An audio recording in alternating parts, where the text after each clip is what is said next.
Sometimes we spend years trying to prove our worth to people who decided long ago that they would never see it. We try to explain, justify, and defend, but the more we speak, the more they twist our truth. And eventually, we forget something important. Silence is not weakness, it is wisdom choosing peace. This is the story of a young man named Rayyan, and how one life-changing realization transformed not only his destiny, but his inner world forever. Rayyan grew up in a quiet town where everyone knew everyone. His father had passed away when he was young, so he became the support system for his mother and little sister. He wasn't rich, but he had gifted hands that could fix broken things, build furniture, restore old pieces, and give them life again. He worked from a tiny workshop beside their small home. He didn't have many friends, but he had three things: dignity, dedication, and an honest heart. But in that town lived a man named Haris, known for his pride and his bitter tongue. Haris ran a competing workshop, larger and older, inherited from generations. But he feared Rayyan, not because Rayyan tried to compete, but because people had started admiring Rayyan's work more. Instead of improving his craft, Haris chose the easier path. He began spreading doubts. Rayyan uses cheap wood, he'd say in the marketplace. He charges extra for low-quality work. He fixes things only halfway so people come back again. He said it with confidence, and people, who love gossip more than truth, believed him. At first, Rayyan tried to stay patient. But when customers stopped coming, when whispers grew louder, when even people he respected began doubting him, Rayyan felt crushed. He went home each night tired, not from work, but from explaining, defending, improving. "Why don't they understand?" he would ask his mother. His mother, gentle but wise, would smile sadly. "People hear not with their ears, Rayyan, but with their intentions." But he still tried. He showed his receipts, his tools, his work process. He spoke calmly, answered every rumor, and defended his craft. But the more he explained, the more Haris twisted. And slowly, Rayyan began losing hope. One evening, after a long day of being accused of cheating yet again, Rayyan sat alone on the cold workshop floor. A single candle flickered beside him, casting shadows on the wood he had shaped with love. His chest felt heavy. "I work so hard," he whispered to himself. "Why am I always misunderstood?" Just then, an unexpected knock interrupted his thoughts. Standing at the door was a tall, elderly traveler with silver hair and tired eyes. He had been passing through the town and needed help fixing a broken walking stick.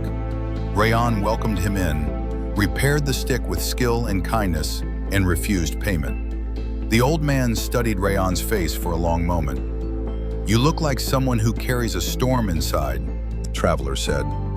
Rayyan sighed and told him everything, from the accusations to the endless explanations that brought no peace. When he finished, he expected advice. Instead, the traveler quietly picked up Rayyan's candle and blew it out. Darkness filled the room. Rayyan blinked. "Why did you do that?" "What color was the flame?"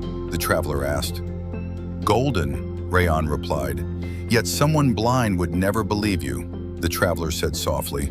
"You could describe it perfectly, explain it 1,000 times, and they still wouldn't see it." He lit the candle again. "Stop trying to convince those who benefit from misunderstanding you. Light does not argue with darkness, it simply shines." Rayyan felt something shift inside him, like a knot loosening after years. "Then what should I do?" he asked. "Do your work with truth," the traveler said. "Let your silence become your strength. Some lessons are not taught through explanations, but through consistency." And with that, the traveler left. Those words echoed in Rayyan's heart all night. The next morning, Rayyan made a decision that would change everything. He stopped explaining. When people questioned him, he smiled calmly. When rumors spread, he didn't chase them. When Haris mocked him publicly, Rayyan simply bowed his head politely and continued working. At first, people thought his silence meant guilt. "See," said Harris loudly, "he has no answer." But Rayyan wasn't silent out of defeat. His silence was a shield, calm, steady, unbreakable. He poured his energy into his work. Day by day, his pieces grew more detailed, more polished, more beautiful. Each stroke of his hand carried quiet confidence, and slowly, people noticed. A traveling merchant passed through the town and saw one of Rayyan's pieces in someone's home. The craftsmanship stunned him.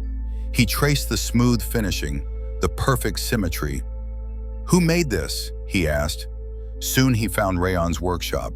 When he visited, he found Rayyan working silently, sawdust covering his arms, but peace glowing in his expression.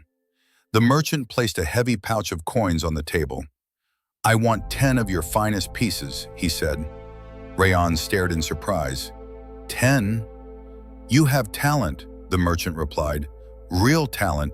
Not everyone can see it, but I do." Word spread quickly.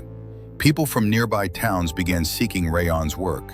They said his pieces had a warmth that felt alive, as if they carried the soul of the maker. Meanwhile, Harris watched this transformation with growing jealousy. His workshop grew emptier each week, while Rayyan's grew brighter. Then one evening, something unexpected happened. Harris arrived at Rayyan's workshop. He stood at the door, hesitating, pride battling humility. Then he placed a small wooden box on the table. "It belonged to my father," Harris said quietly. I want you to repair it." Rayyan looked at him with calm eyes. Harris shifted uncomfortably. "I misjudged you. Maybe I got carried away. Maybe I wanted to protect my business. I don't know. But your work speaks." Rayyan nodded gently. "No anger?" Harris asked, confused. "No anger," Rayyan said. "I don't carry what doesn't belong to me." Those words, simple, light, hit Harris harder than any argument ever could. The box was repaired beautifully.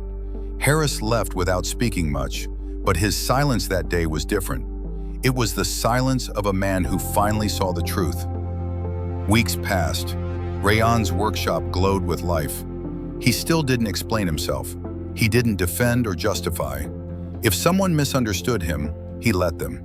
His peace became his priority, not others' opinions. One afternoon, a small boy asked him, "Uncle, why do your creations look so alive?"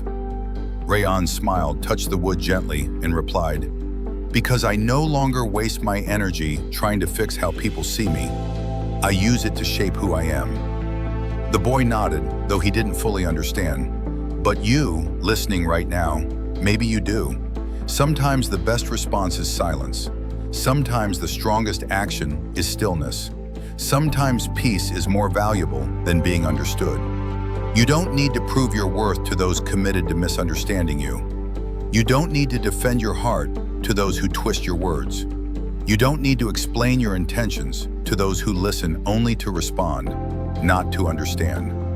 Let your work speak. Let your actions speak. Let your calm become your power. And remember this, the truth doesn't need a microphone. It just needs time.